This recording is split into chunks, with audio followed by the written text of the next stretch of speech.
Mustard gas used in Syria fighting, UN Watchdog says. This is happening again. According to a confidential report from the Global Chemical Weapons Watchdog, found the mustard gas again used in Syria, according to Reuters news agency. According to Al Jazeera sources, the gas was used during violence between Islamic State of Iraq and the Levant and the rebel group in the northern town of Maria in August. It's the first confirmation of sulfur mustard used in Syria since the country agreed to destroy its chemical weapons stockpile. A confidential October 29 report by the Organization of Proliferation of Chemical Weapons, OPCW. A summary which has shown Reuters concluded with the utmost confidence that at least 2 people were exposed to the sulfur mustard in the town of Maria, north of Aleppo, on August 21. It's likely that the effects of the sulfur mustard results in the death of a baby, it said. The findings prove that the first official confirmation of the use of sulfur mustard, commonly known as mustard gas in Syria, since it was agreed to destroy its chemical weapons stockpile, which included sulfur mustard. It did not mention ISIL, as the fact-finding mission was not mandated to assign blame, but diplomatic sources said the chemicals had been used in clashes between ISIL and another rebel group taking place in the town at the time.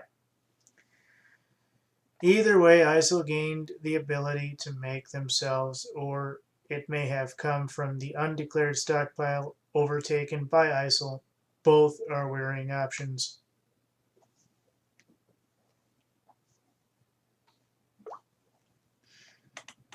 And anyways, so this is coming from here, and you can go ahead and look at this.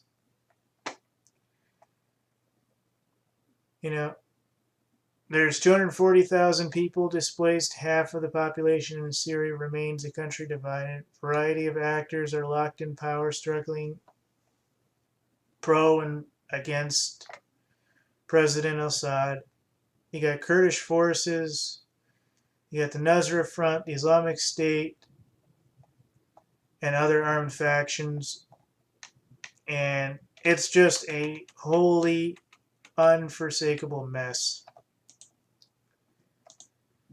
The Middle East will be the Middle East long after the United States and all its European allies are dead. That's just the way it's going to be.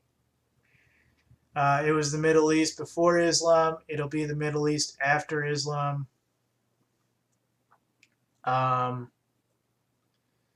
It's just the way it is, folks. I mean, just like here, you know, they said that if police went door to door in the United States,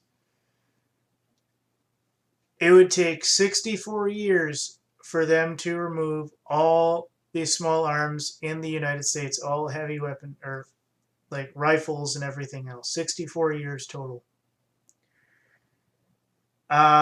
And they said along with that, they would probably find out that places like Detroit and especially towns like out in the boonies, like 2-3 miles from major cities, maybe even as much as 10 or 20 miles from major cities, they would find, you know, good old boys with mortars and RPGs and landmines and all kinds of shit that nobody wants to mess with.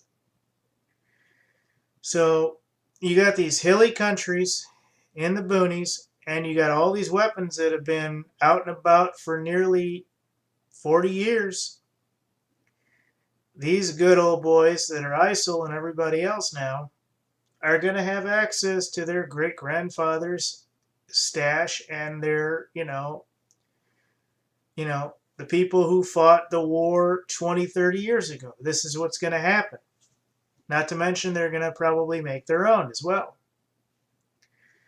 But this is the situation when you fight these long drawn-out wars, because they don't just destroy the munitions. They use it to fight the next war. That's the way it's going to be until civilization destroys itself. Problem solved. And that's the way it's going to be. I mean, mustard gas used in Syria, says the UN Watchdog. Again,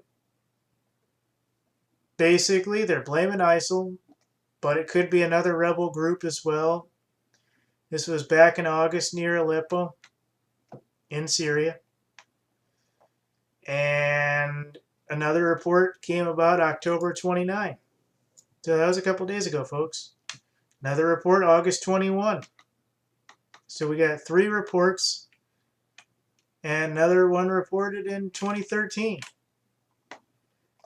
So we have several times this has been reported that this is official, sulfur mustard gas or sulfur mustard have been used in Syria. Chemical weapons have been used, and that is a violation of the Geneva Convention, among many other things. But as I said before, if your great-grandfather, your great-great-grandfather, your great-uncle, whoever, was in the war for the good guys, and you see this new a-hole coming into power, you're going to stockpile your XYZ's stuff for you and your buddies, and hopefully, you don't get taken over by ISIL or somebody else if you're in the Middle East.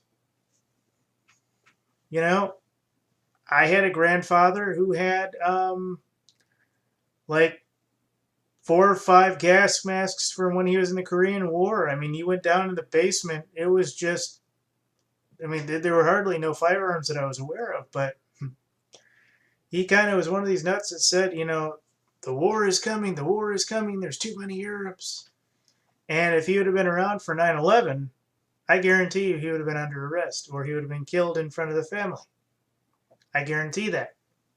This is just one of the ways this stuff happens, folks. Thanks.